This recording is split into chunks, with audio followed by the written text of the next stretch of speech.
Hi friends, நான் வாழைப்பழம் வச்சு ஒரு ஈஸியான ஸ்நாக்ஸ் ரெசிபி தான் பார்க்க போகிறோம். இந்த மாதிரி வாழைப்பழம் சாப்பிட முடியல, வேஸ்ட் ஆகுது அப்படின்னா இந்த ரெசிபி ஃபாலோ பண்ணுங்கள். நான் சொயான் தான் செய்ய போகிறேன். தோல் உரித்து நம்ம இதை மிக்ஸி ஜாரில் போட்டுக்கலாம். ஆஃப்டர்நூன் கொஞ்சம் சாப்பிட்றதுக்காக சில்லி போட்டுட்டு நான் டீ டைம் போட்டுக்கலாம் அப்படின்னு சொல்லி சில்லி வச்சுருந்தேன். அதையும் இப்போ நம்ம பொரிச்சு எடுத்துக்கலாம். காலையிலேருந்து பார்த்தீங்கன்னா இப்போ எங்கள் ஊரில் பொங்கல் சாப்பிட்டுருக்காங்க. அதனால் மார்னிங் நானும் கோயிலுக்கு போயிட்டேன். வேலையெல்லாம் முடிச்சுட்டு வீடெலாம் தொடச்சி நேற்றே எல்லாம் தொடச்சி விட்டு வெளியே வாசல் மட்டும் கல்லை துடைச்சோம்.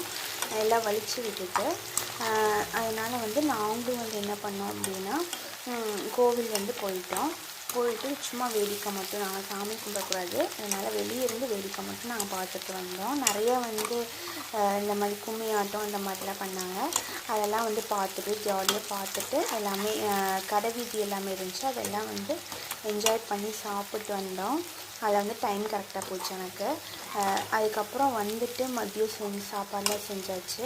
சாப்பாடு செஞ்சுட்டு வீட்லேயும் சாப்பிட்டு போயிட்டாங்க. அவங்களுக்கு எல்லாம் போட்டுட்டு ஒரு 10 மினிட்ஸ் நான் கொஞ்சம் படுத்திருந்தேன். கொஞ்சம் டயர்டாக இருந்துச்சுன்னு படுத்துட்டு அதுக்கப்புறம் என்ன பண்ணேன் அப்படின்னா ஈவினிங் டைம் ஆயிடுச்சு அப்படின்னு சொல்லிட்டு டீ போடலாம் அப்படின்ட்டு டீயும் சில்லியும் கொஞ்சம் பொரிச்சிட்டோம் அப்படின்னா டீ டைமில் கொஞ்சம் சாப்பிட்டுக்கலாம்ல, அதனால நாங்கள் பொரிச்சிட்டு இருந்தோம். ஃப்ரீயா செய்யலாம் அப்படின்னு சொல்லி எல்லாமே கட் பண்ணி வச்சாச்சு. இது அரைச்சி எடுத்துக்கலாம். ஈவினிங் டைம் என்னால் டீ குடிக்காமையே இருக்க முடியாது. அதனால் சரி டீ போட்டுட்டு அதுக்கப்புறம் சொய்யா உங்களுக்கு காமிக்கிறேன். எல்லாம் பிசைஞ்சு வச்சுட்டு ஃபுல்லாக காமிக்கிறேன் பாருங்கள். சூப்பர் அண்ட் டேஸ்ட்டாக இருக்கும். நம்ம பழம் வேஸ்ட் ஆகாமல் இருக்கிறதுக்கு இந்த மாதிரி ட்ரை பண்ணோம் அப்படின்னா நம்ம 1 நாள் 2 நாள் வச்சு சாப்பிட்டாலுமே கெடாது உங்களுக்கு. நான் எப்படி செய்கிறேன்னு உங்களுக்கு காமிக்கிறேன். சொய்யாவுக்கு மாவு ரெடி ஆயிடுச்சு. நான் எண்ணெயில் பொரிச்சு எடுப்பேன். இது கோதுமை மாவு, வாழைப்பழம் கட் பண்ணி போட்டுக்கோங்க.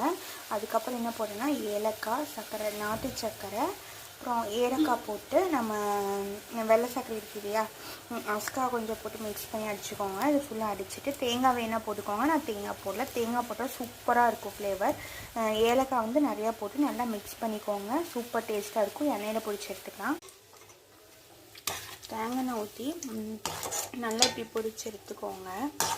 சூப்பர் அண்ட் டேஸ்ட்டாக இருக்கும். எனக்கு எல்லாமே ஸ்வீட்லாம் கரெக்டாக இருக்குது. உங்களுக்கு இந்த ஸ்டேஜில் ஸ்வீட் பத்தலை அப்படின்னா மறுபடியும் நீங்கள் என்ன பண்ணணுன்னா சர்க்கரையுமே கரும்பு சர்க்கரையாக இருந்தாலும் அஸ்காவாக இருந்தாலும் மிக்சியில் அடித்து அதுக்கப்புறம் போடுங்க. சூப்பராக இருக்கும். அது கூட தேங்காய், ஏலக்காய் இது எல்லாமே சேர்த்து ஒன்றா டேஸ்ட் பண்ணாலுமே சூப்பராக இருக்கும், நல்லாயிருக்கும்.